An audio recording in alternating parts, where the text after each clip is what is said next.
Lefu, channel 347, coming to you from God's Law. I used to do a lot of these from my phone, and I kind of like stopped, so I'm out the swing in it. I've kind of been trying on new equipment, and that's going to change.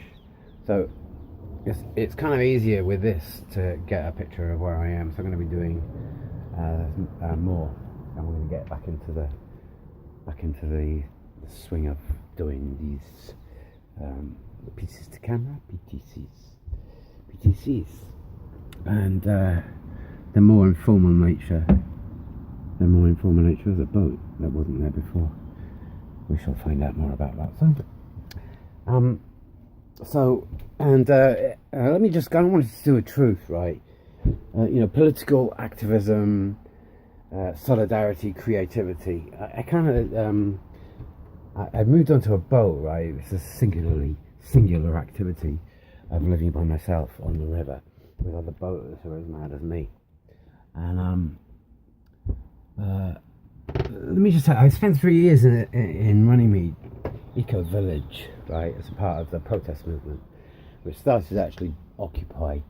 And the truth of the matter concerning both Occupy and Runnymede, for me, are clear, and so I want to debunk some of the myths that are growing up with the whole movement. And just so you know, from my perspective, because the perspective that I got from living in the woods for 3 years was this, and that is, fucking hell, what an amazing trip.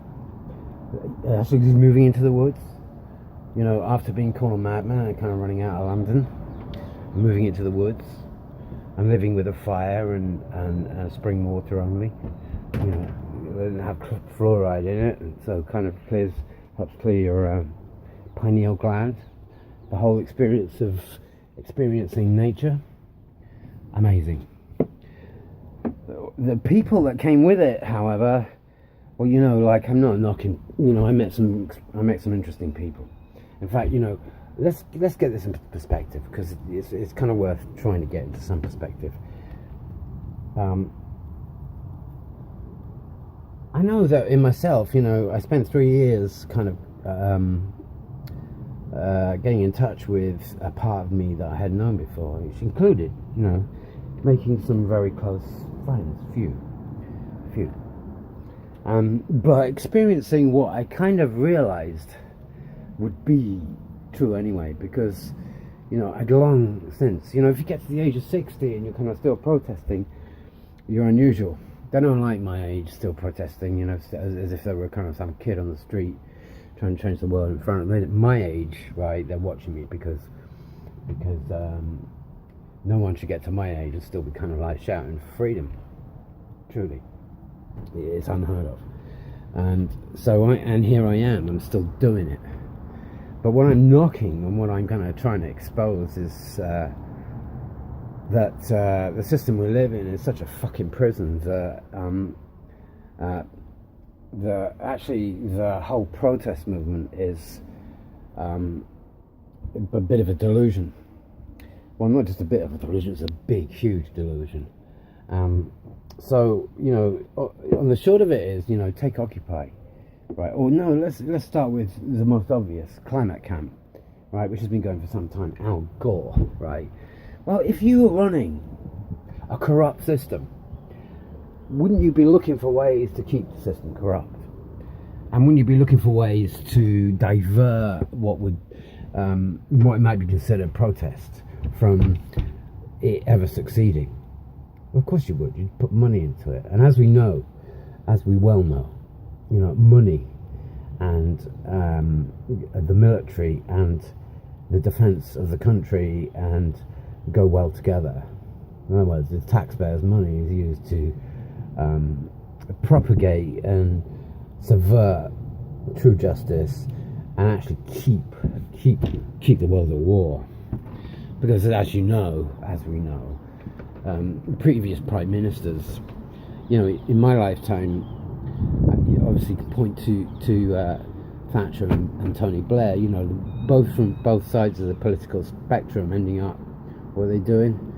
You know, selling fucking British arms around to the Arabs, you know, for the rest of their lives, making an absolute fucking fortune. And then Blair's wife becomes what? Solicitor to some of the richest people on earth.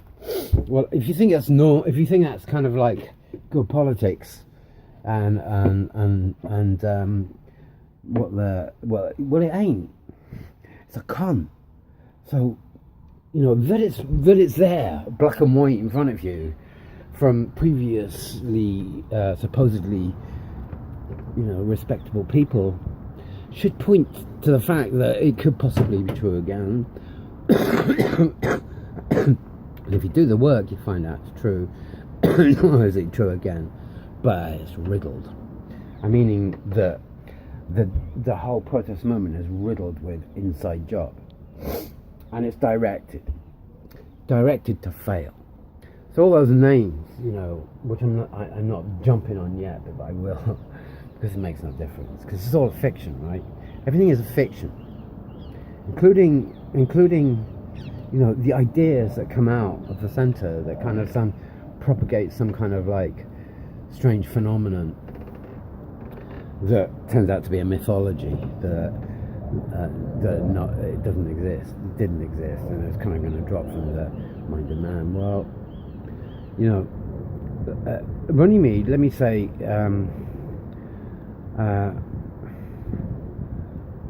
was infiltrated completely, and it's you know, they try and use the word creativity, but believe me, I've been in lots of creative situations in my life, and Runnymede represented one of the worst ever examples of any kind of creativity that was possible. No, what happens is, and it's true of, you know it from the beginnings of life as a child, because as soon as you get to the age of 13 or so, you're told that the arts, right, which are in the back room and down some corridor and looked upon as kind of freaky, you know, the artists, the freaks of the school, so they kind of all get looked upon. There's a prejudice there straight away. You know it because that's the way it's designed. In other words, the whole phenomenon of the word creative gets stopped before it even starts. And the message is, you know, that comes out is, unless you really want to do it, then don't do it. Choose something else, anything else, nothing else. So you know right from the start that the word creative does not live up to the true meaning of the word, and that includes. And that's also true when you get to kind of the protest movement too. I'm going to go into this more detail because I'm coming on every fucking day, and I'm going to do something. It's not from my main, you know, studio camera, where everything, you know, from music to it's going to kind of sound better and better. And the conversations that come out of God's law talk about kind of decorations up from Christmas. Anyway, 8:41 is enough for anyone. It's dominate. Bye.